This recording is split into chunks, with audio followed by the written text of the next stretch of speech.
नमस्कार दोस्तों, मैं एसके सिंह पिनाकल के ऑफिशियल यूट्यूब चैनल पर आप सभी का हृदय की गहराइयों से स्वागत है।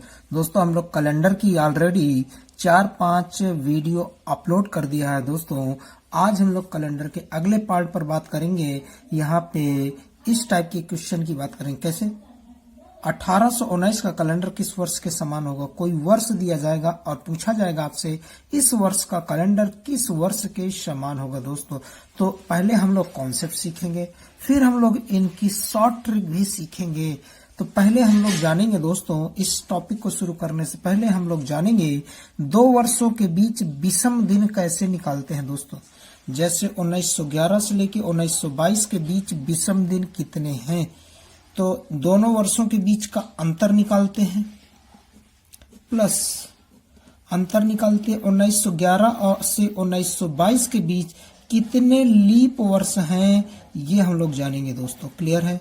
देखते हैं 1920 से 1911 से 1922 के बीच का अंतर कितना है, 11, प्लस लीप वर्ष कितना है, 12 के बाद 11 के बाद लीप वर्ष आएगा आपका, 11 के बाद लीप वर्ष आएगा 12, 12 के बाद आएगा 16, केवल 2 लीप वर्ष आएंगे। दोस्तों, 16 के बाद 20 भी आएगा। दोस्तों, क्लियर है। तो 3 बार लीप वर्ष आएंगे तो लिखेंगे 3, तो 11 3 14, 14 में 7 का भाग देंगे तो शेष फल आएगा 0।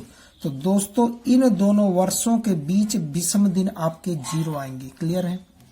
आगे चलते हैं। 1913 और 1919 के बीच विषम दिन ज्ञात करते हैं। तो क्या करेंगे, अंतर लिखेंगे 6, अंतर लिखेंगे 6। 13 से 19 के बीच लीप वर्ष कितनी बार पड़ेगा। क्लियर दोस्तों। तो केवल सिर्फ एक लीप वर्ष आएगा, वो भी 16 वाला। क्लियर है। तो 1 लिखेंगे, जोड़ 7 आएगा, 7 में 7 का भाग दूंगा तो शेष फल आएगा 0। तो दोस्तों, इन दोनों वर्षों के बीच विषम दिन 0 है, और यहाँ पर भी इन दोनों वर्षों के बीच विषम दिन 0 है। तो दोस्तों, एक बात ध्यान में रखना, नोट में लिख लो, हमेशा काम आने वाली है। दोस्तों, नोट में आप लोग लिख के रखिए, जब 2 वर्षों के बीच विषम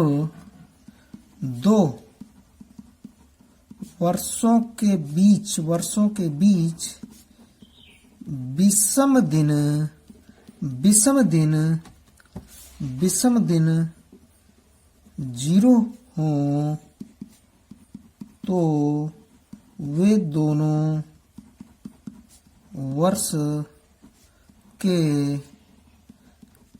कैलेंडर समान होते हैं। दोस्तों, क्लियर है।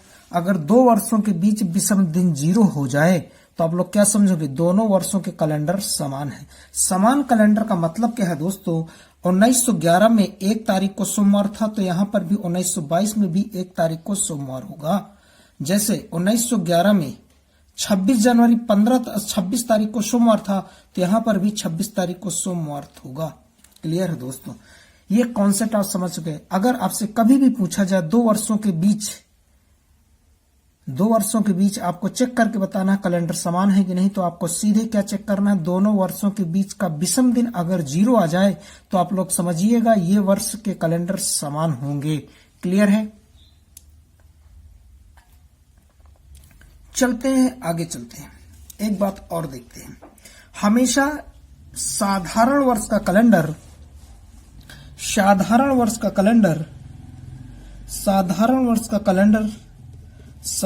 वर्ष के समान होगा, और लीप वर्ष का कैलेंडर दोस्तों लीप वर्ष के समान होगा। ये बात को ध्यान देना है। चलते हैं, यहाँ पे क्वेश्चन क्या है, 1819 का कैलेंडर किस वर्ष के समान होगा। दोस्तों, तो दोस्तों 1819 आपका क्या है, साधारण वर्ष है।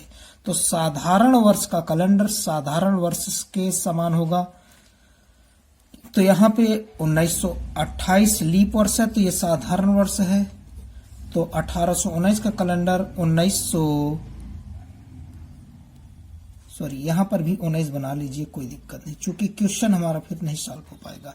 तो 1919 का कैलेंडर 1928 के समान नहीं होगा, क्योंकि 1928 आपका लीप वर्ष है। ये साधारण वर्ष है, ये लीप वर्ष है। 1924 का भी कैलेंडर समान नहीं होगा, क्योंकि यह साधारण वर्ष है और 1924 लीप वर्ष है। मैंने अभी बताया ना, साधारण वर्ष का कैलेंडर साधारण वर्ष से मैच करता है, लीप वर्ष का कैलेंडर लीप वर्ष से मैच करेगा दोस्तों। क्लियर है। चलते हैं हम लोग इन दोनों वर्षों के बीच, जहां जहां 1919 और 1930 के बीच विषम दिन ज्ञात करेंगे। अगर इन दोनों वर्षों के बीच विषम दिन 0 आ जाए तो समझेंगे कैलेंडर समान है। क्लियर है। तो 19 और 30 के बीच का अंतर 11 प्लस इन दोनों वर्षों के बीच लीप ईयर निकालेंगे। 19 के बाद 20 आता है, 20 के बाद आता है 24, 24 के बाद 28, 3 बार लीप वर्ष आएगा। क्लियर है। तो आएगा 14, 14 में 7 का भाग देंगे तो फाइनली आएगा 0। क्लियर है। तो इन दोनों वर्षों के बीच 1919 और 1930 के बीच का विषम दिन 0 हो गया, तो इसका मतलब कि 1919 और 1930 का कैलेंडर समान होगा दोस्तों। यही इस क्वेश्चन का आंसर होगा। 1919 और 1925 के बीच विषम दिन 0 श्योर नहीं आएंगे दोस्तों। क्लियर है। ये बात समझ आई होगी। तो आप लोगों को इस सवाल का आंसर 1930 चला जाएगा। केवल आपको यही चेक करना है, दोनों वर्षों के बीच का विषम दिन हमें 0 चेक करना है। 0 हो जाए तो समझना कैलेंडर समान है, अदरवाइज कैलेंडर समान नहीं होगा। यहां पे चेक करेंगे दोस्तों, क्या है 1925 का कैलेंडर किस वर्ष के समान होगा। यह साधारण वर्ष है, तो साधारण वर्ष का कैलेंडर साधारण वर्ष के समान होगा। तो दोस्तों यहाँ पे यह तो 36 लीप वर्ष है, 32 भी लीप वर्ष है। तो दोस्तों साधारण वर्ष का कैलेंडर तो साधारण वर्ष से मैच करेगा, लीप वर्ष से नहीं। तो लीप वर्ष ऑप्शन से कट जाएगा। तो अब हम लोग ज्ञात करते हैं दोस्तों इस क्वेश्चन को। अगर 1925 और 1930 के बीच हम लोग विषम दिन ज्ञात करेंगे दोस्तों। अगर इन दोनों वर्ष के बीच विषम दिन 0 हो जाए तो समझेंगे कैलेंडर समान है, अदरवाइज नहीं। तो इनके बीच का अंतर आएगा 6 प्लस 25 और 31 के बीच लीप वर्ष आएगा एक बार, वो भी 1928 को। तो आएगा जोड़ 7, 7 में 7 का भाग दूंगा तो शेष फल आएगा 0। तो दोस्तों दो वर्षों के बीच अगर विषम दिन 0 हो जाए तो हम लोग समझेंगे कैलेंडर समान है। क्लियर है। तो 1925 का कैलेंडर किस वर्ष के समान होगा, 1931 के। फिर 1930 कट जाएगा। क्लियर है। चलते हैं थोड़ा सा देखते हैं। अभी तक हमने दोनों क्वेश्चन साधारण वर्ष के लिए थे दोस्तों। तो देखिए यहाँ पे 1919 का कैलेंडर कब आया, 11 साल के बाद अपना कैलेंडर रिपीट किया है। 11 वर्ष के बाद अपना कैलेंडर रिपीट किया है। 1925 साधारण वर्ष है, यह अपना कैलेंडर कितने साल के बाद रिपीट किया, 6 साल के बाद। क्लियर। यहीं से ये ट्रिक निकल के आती है दोस्तों, या फिर कहिए यहीं से एक नया रास्ता निकल के आता है।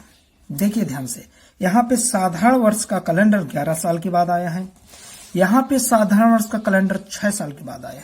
तो साधारण वर्ष का कैलेंडर कब 6 साल के बाद आया करेगा, कब 11 साल के बाद आया करेंगे। क्लियर है दोस्तों। चलते हैं देखते हैं, वो कॉन्सेप्ट लिख लेते हैं दोस्तों। देखते हैं साधारण वर्ष का कैलेंडर 11 साल के बाद कब आएगा, 6 साल के बाद कब आएगी, ये बात को ध्यान देना है। 6 साल। यदि कोई वर्ष, यदि कोई साधारण वर्ष, यदि कोई साधारण वर्ष लीप वर्ष के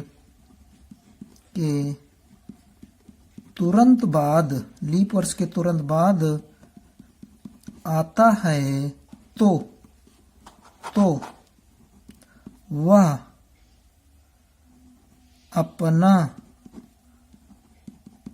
कैलेंडर 6 साल बाद दोहराएगा।